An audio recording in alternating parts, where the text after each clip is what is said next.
Hello, everybody. So today I am going to share about what having a mobility disability has taught me about life. So, for those of you who don't know, I have scoliosis and polio. And so I use a manual wheelchair, tie light, manual sports chair to get around in my everyday, day to day life. Um, One thing it has definitely taught me over and over and over again is that life is short. Do what's important now. Don't wait. Don't, think that there'll be a million tomorrows that you can bank on it happening. Um, I think for those of us with disabilities, whether it's invisible or visible, especially those of us with confronting, medical issues, it is teaching us in a very vivid way the ephemeralness of life. So for me, I have pretty consistent lower back pain. I don't know if that's due to the scoliosis or polio, probably a combination of both of the two. And then also, I have shoulder pain, which is quite common for long term wheelchair users. I read somewhere this stat was from quite a few years ago, saying like I believe 70 to 80% of long term wheelchair users have shoulder issues, or well in their in, when they get older, so 50s, 60s, 70s, 80s, and and so I just have different things like that. I won't list everything that I'm experiencing, but just to give you an idea that some of us with mobility disabilities, I'll just speak for myself. These two things specifically on like if not a day to day, then on a weekly basis, reminding me how important health is, how important uh,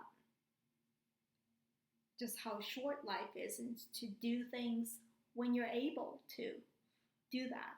And so the main way it has taught me, my mobility disability has taught me that life is short is probably through um, different health issues, whether that be backache or shoulder ache, and just reminding me to not wait and um, do things now in the present moment, live in the present moment. I feel like I packed so much into that first one already under life is short, teaching me to be present, teaching me to not wait, teaching me the importance of health. And that's only the umbrella of the first one. So the second one is I wrote down is being innovative. I think having a mobility disability has taught me a lot about being innovative. With our physical space being not accessible, restaurants, stores, uh, friends' houses, you just have to come up with things pretty quickly if you want to be included and be involved and participate. And I know when I was living in New York City and even Washington, D.C., elevators would often go out of service.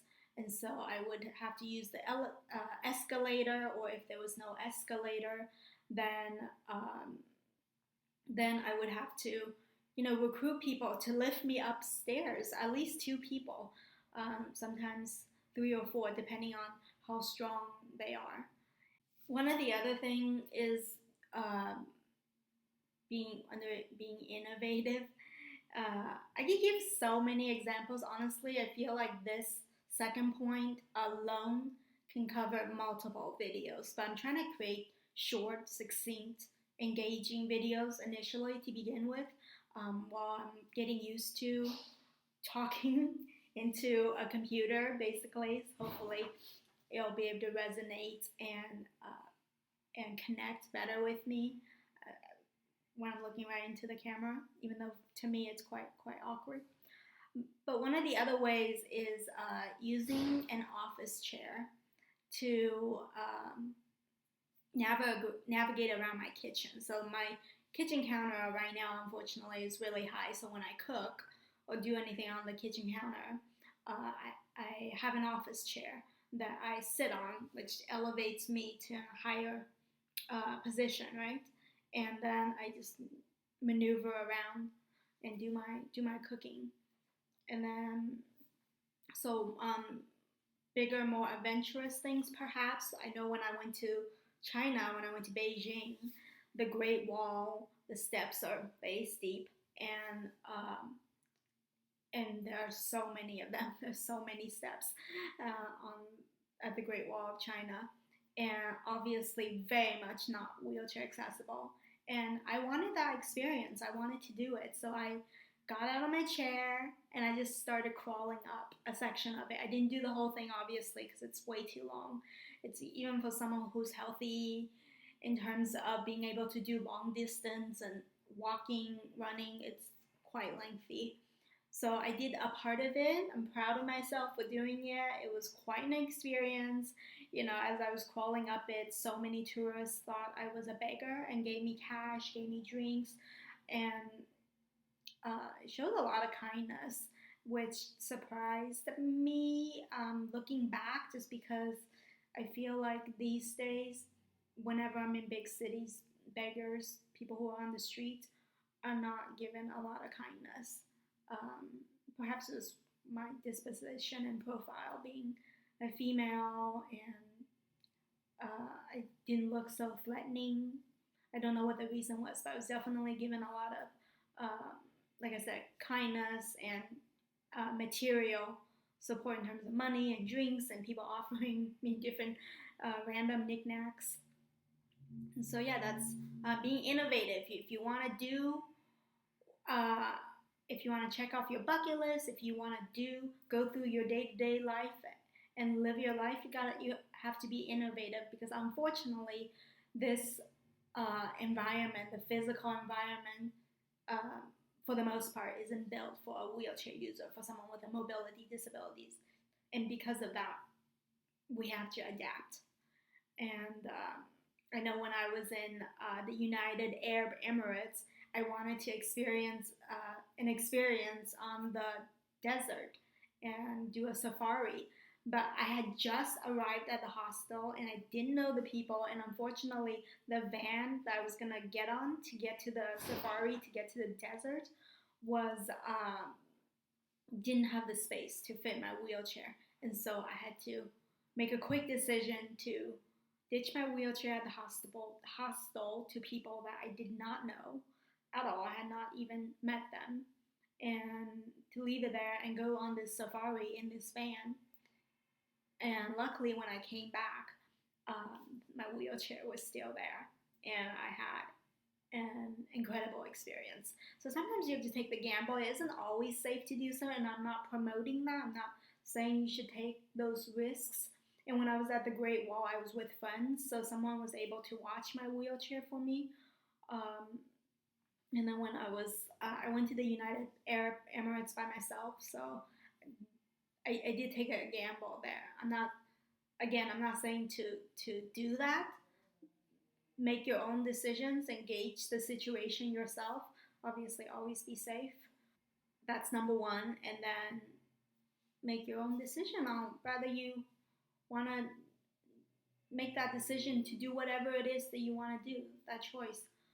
The third big thing that having a mobility disability has taught me a lot about is not being shy and speaking up. There are, as I was saying earlier, the physical space is so not built for people with mobility disabilities, for wheelchair users especially, and not as much in the US, although I've encountered plenty of instances of inaccessible environments, but especially when I'm traveling abroad in Asia and Europe and Africa, South America, it feels like every few seconds I have to ask for help because there's a set of stairs or there's this or that that's inaccessible.